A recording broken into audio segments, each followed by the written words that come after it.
My name's Eddie, and I'm an ex-drug addict. It's lovely to be here. Thanks very much for asking me to come and share. And I must admit, a few times today it's hit me. The fear's hit me. I've got to go and share. And I've been doing shares for many years, and it's still, that stuff still doesn't go away. I think it's that passion stuff. I want to be able to pass a message on. I just hope that one person see I can make a tiny little difference on their life. That's enough. And the thing is, I've only got one story. I've only got one story. I've got a few stories in recovery though. But I've done two things consistently in my life. That's take drugs and not take drugs. It's about the only two things really. And I was thinking about it the other day. I've always been around addicts, always, all my life. From my parents, my addict and my friends, and I've cleaned up when I'm around addicts still. Do you know what I mean? So it's my whole life, and I sit here so grateful today that I'm clean, and I'm clean through the 12 steps of the AA program, which I got introduced to through Cocaine Anonymous, and it's only that, because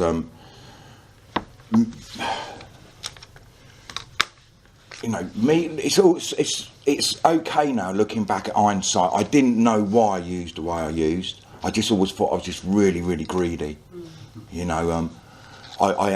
I sort of hanged around with a lot of guys and girls that kind of maybe at small points used or drunk or whatever more than what I did, but I carried on longer and longer until there was nothing else in my life. I can go off on tangents about this and that, but at the end of the day I had absolutely nothing left in my life due to my drug taking.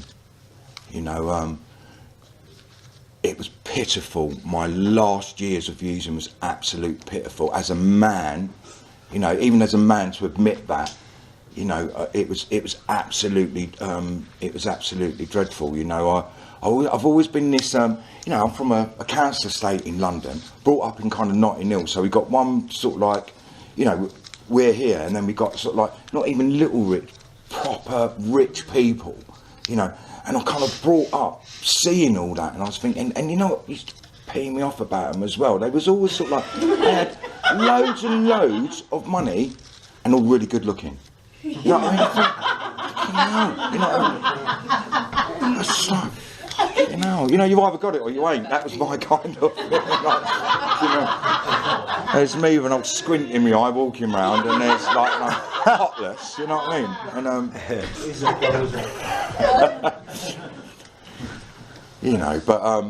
And so that, and I see a lot of that, and I always, I wanted it, and I used to think it was really unfair that I was born on this side of the street, My poor old mum, she done her best. She done her best for me. But being the person that I was, nothing was ever any good. I even reckon if I was born on the other side of the road, I would still want more, And that, so I was brought up with that kind of sort of like attitude, and then and I got to a stage, my schooling finished at 13. I got involved in drugs at a very early age, and that staying out late. My home life weren't that great. For not many years, but a few years, enough to sort of like that I didn't want to go home. And being out late, I started hanging around with older people, and I got introduced to everything. Started off, I believe if I was whatever I was introduced to, I took. So I ended up on crack cocaine and heroin. But I believe at the age of 12, 13, if I was introduced to that, I would have started off on that. It was just my progression. It's just the way it happened. And I always thought I was kind of greedy. I met a few like-minded people on my travels that sort of like, used the same way I did and stuff like that. And then we stuck together. And that, never ever wanted to stop using. Didn't know, my brain, the kind of mind that I had, my mind didn't even go there. I kind of tried to clean up a few times, went to different detox centres, Really enjoyed going there as it goes. They were right posh gaffs. I somehow got in, and that, you know, had a rest, come back out. Didn't know any difference. Just thought I'm going to go and, you know, go and use. But I had a rest, had a bit of grub, and was on my way again. And that in 2003, I went to the same detox I'd been to about 3-4 times, and I don't know. I was just hearing things different. I don't know. There's people say about it's my time. I don't know, but I just heard things a little bit different, and I'd done something different. I come on to, I moved to Southampton straight after, and stuff. And you know, but while I was in there, I got introduced to Cocaine Anonymous. Yeah, there was other fellowships coming in, and I didn't really get what I'm saying. I'll tell you what I did get. I got a lot of identification. Is like how they used to, you know, how they used. I used like that. I didn't get hardly any in Cocaine Anonymous. Yeah, and I know now because they were talking very solution based. They were telling me, you know, maybe how I could live without drugs, and I've got no experience of that whatsoever. And if I'm being honest, you know, that kind of stuck in my mind. I moved to Southampton. I went through an establishment. Left there, and I'm absolutely petrified when I left there. And he talks about it in the big book. You know, fear kind of sobered Bill up for a little bit, you know, and it sobered me up, just and you know, and kept me clean. The fear of using again. Total abstinence, yeah, nearly drove me back to using. Yeah, you know, the thought of total abstinence for the first 8 months. Again, my concept was in my mind, I'm going to get my life sorted out, whatever that was, yeah, so I could go and use whenever I wanted to, yeah, because I love drugs, I loved them, you know, I loved the effect produced by them, yeah. I can't really say how I felt as when I was a kid. I can't even tell you how I feel today, if I'm honest. You know, it's like, so how am I going to know how I felt when I was a kid? You know, if I look back again, looking back in hindsight, you know, my mind will tell me I never fitted in. Yeah, but I've always fitted in. You know, I always played football as a kid, so I fitted in the football team. I fitted in with drug users. You know, and I've come into with you lot, and I fit in here, I think, or I hope anyway. You know, but it's, you know, when I fit in here, you know, I fit into my job. You know, so but my mind will tell me different. So it'll give me that kind of, I don't fit in. You know, so yeah, 9 months into my say recovery, a bit of staying, holding on, staying clean. I was going absolutely insane. Didn't know it. That's the trouble. Yeah, I didn't know it. Yeah, I was being an absolute nightmare around people, and I still had this thing in my head. If I can just get enough pairs of trainers or enough money together, yeah, a nice girlfriend and all that, then I can start my using back up, you know. And people kept talking to me about total abstinence, and I used to feel sick, absolute sick. My mind wouldn't go there. My mind, how do I function, this, that, and everything. There's a man, I was playing football in Bournemouth at the time, and this man actually had enough courage to come up to me and say, "You are mad." He said, I was going to swear, but you know, he didn't say mad, he said another word. And I thought, what a cheek, you know. I've just scored 2 goals, how can he say that? I didn't, I know. But, you know, and what he did, he kind of asked me questions that no one had ever asked me before. You know, where am I in my step work? You know, where am I in my service life? And stuff like that I'd never ever questioned. And this is 8-9 months in, you know, and I'm going absolutely off my head. You know, and I'm dying, I'm thinking about killing myself. I'm not telling anyone this stuff though, you know, because I can't cope with life. And the thing was, I got my life together quite quickly. You know, I got into work quite quickly. I was happy-ish, and that. But what we know now, we can speak about it now. My internal condition was dead. You know, I was dying, and I thought, I can't handle this. And he talked to me about some stuff, and he just said, "Come and see me." Yeah, I tell you what he told me to do. He said, "Go to Bournemouth, go to 3 Cocaine Anonymous meetings, and then come to mine and stay at mine the weekend." And I did that. And since that day, we went through a process of, he introduced me to the steps in that weekend. And my life changed. Yeah, my life has changed as a result of me changing. Yeah, through that process, what we did in that weekend. Now I go on a little mission. I want to help. You know, I'm madly passionate about Cocaine Anonymous. Absolutely passionate about it, because what it did, you know, I have actually found something that I related to my drugs. Because my drugs did for me what I could not do for myself, and all of a sudden I found something that is not drugs, and I've got to be total abstinence to do this. And it's fired me up like I've never ever been fired up before, unless it was drug induced. Yeah. So we go round, a couple of us starting up Cocaine Anonymous meetings in Southampton, and it's got to be one of the happiest times of my life. You know, we're getting guys coming down from Bournemouth. We started off in a little room, and very, very quickly we had to move to the big hall.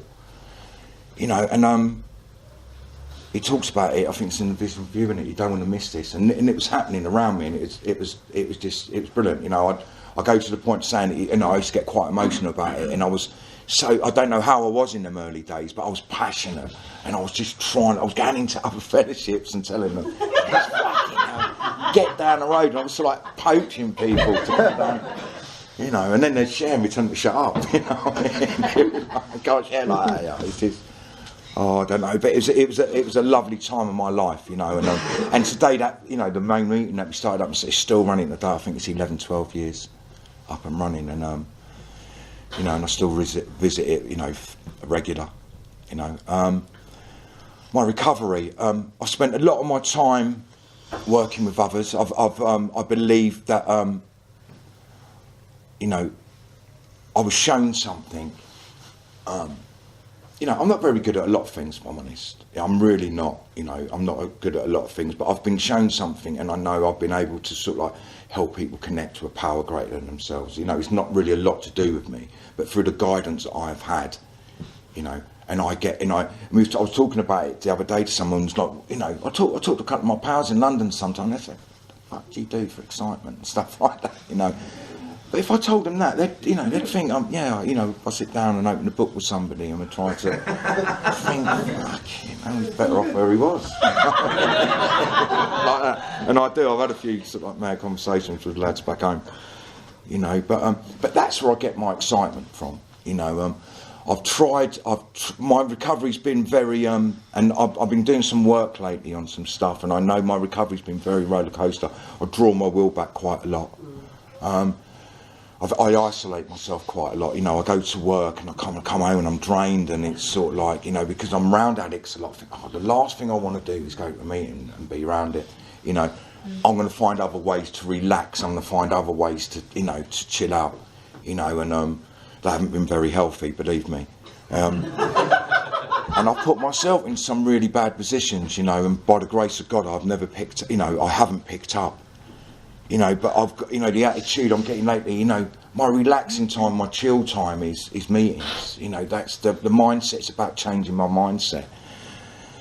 As I say, I can't sit here and say my recovery, my life has been, it's been amazing, yeah, but it's been life, and I'm grateful for the life I've had. You know, I've been happy most of the time in my life. I've put myself in I've made some outrageous decisions.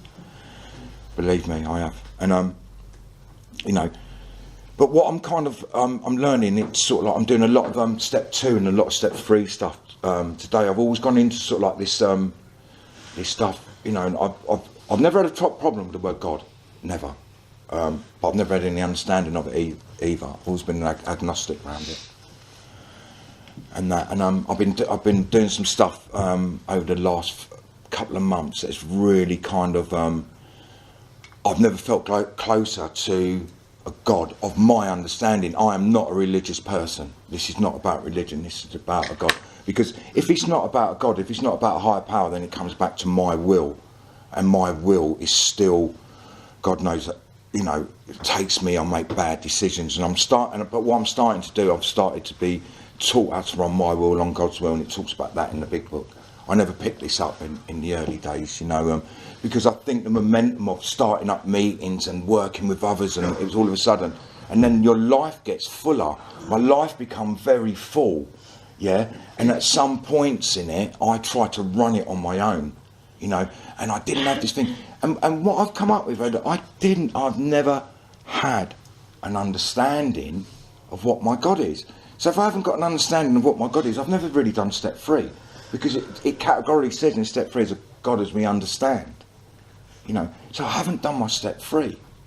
You know, so I've sat down the last few months and I've done a little bit of work of what about my understanding of God, and I've gone through and I've gone back through not all the steps, but some of them, you know, and just prop myself up. And I can honestly say, by sitting down for like 20, 25 minutes discussing what the God of my understanding is, yeah, I go into step 4 and I know what I'm turning my stuff over to now.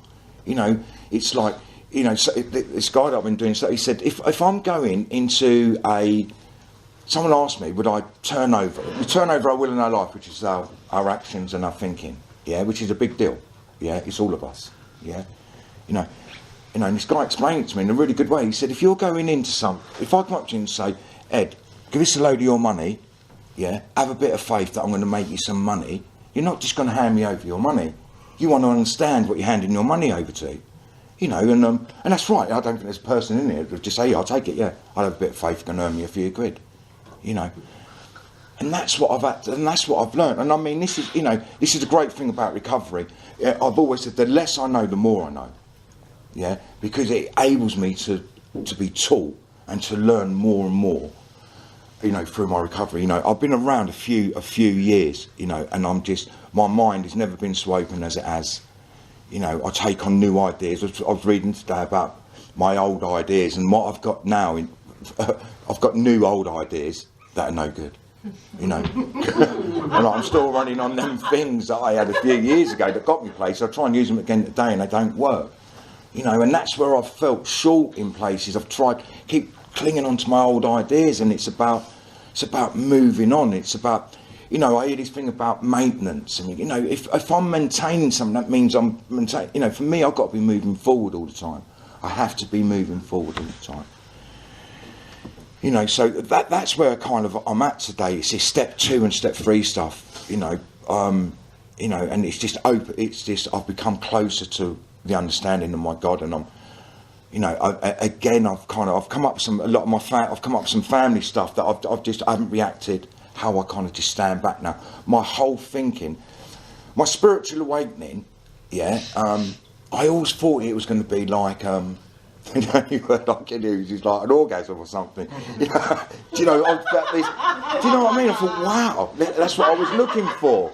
Do you know what I mean? But it ain't like that. I can't believe I just said that. But that's the only word I can kind of describe. You know, that's what I was kind of looking for my spiritual awakening. But my spiritual awakening, I've had one as a result of working the 12 steps, is my outlook on life and how I kind of go on in my life today. It's not like some may say I keep need to, you know, changing, but if I look where I come from and how I used to behave, yeah, it's nothing like I behave today. And that is my spiritual awakening. It's not that thing that I just talked about. It's not that, it's not that. You know, today, you know, life is good. You know, it's, you know, if I can, you know, I'm going to say this. I cleaned up when I was 40. I had never ever paid a bill or anything in my life. You know what I mean? I remember someone talking to me about they got to pay a water bill. I didn't realise you had to pay for water. That is the truth. You know, that's how far from reality I was. You know, today I pay water. But you know, I was my life. You know, sometimes I'm still still search for more because I'm still can be quite greedy. You know, I come into a bit of money last year and I couldn't wait to spend it. I just couldn't wait to spend it. You know, looking back now, I wish I'd done this with it. But it's so far not about money to me today. It really isn't. You know, I don't like not having any.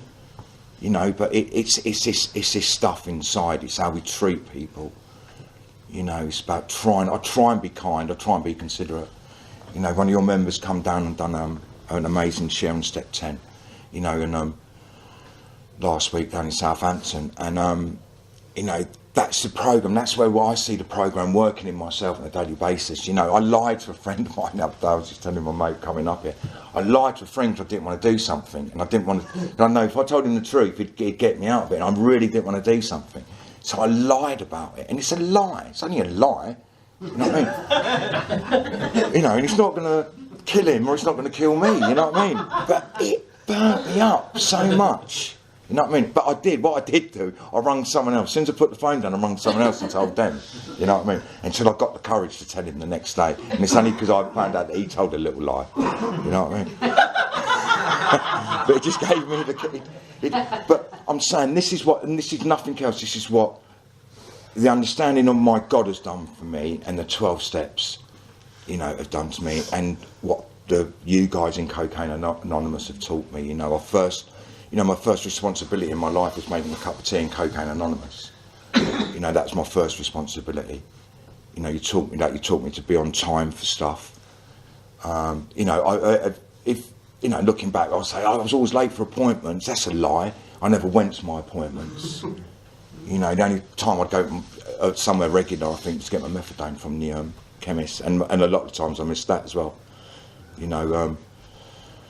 Every inch of me, every part of my body, what has recovered from this stuff is a result of the 12 steps, and nothing more. And you guys teaching me. You know, my mind is still bonkers, absolutely mad. But I normalise that. I don't know what's the word for it. It's just me. You know, I'm all right with me today. I don't know if it's my age and stuff, but I've never been so at peace with myself. I don't want to be anybody else. I don't really care what anybody else is wearing. You know, I don't care he's got that girl or he's got that amount of money. I'm just Eddie Worrell. Do you know what I mean? That is me. You know, and I haven't got a lot more to say really, because I'll start lying. But, I will. You know, you run out of things to say. I just start making it up and stuff. But it's been lovely, you know, and allowing me to share my story here and that. But you know, Cocaine Anonymous, the 12 steps, has you know, saved my life. And I'd like to leave it there. Thank you. Thanks.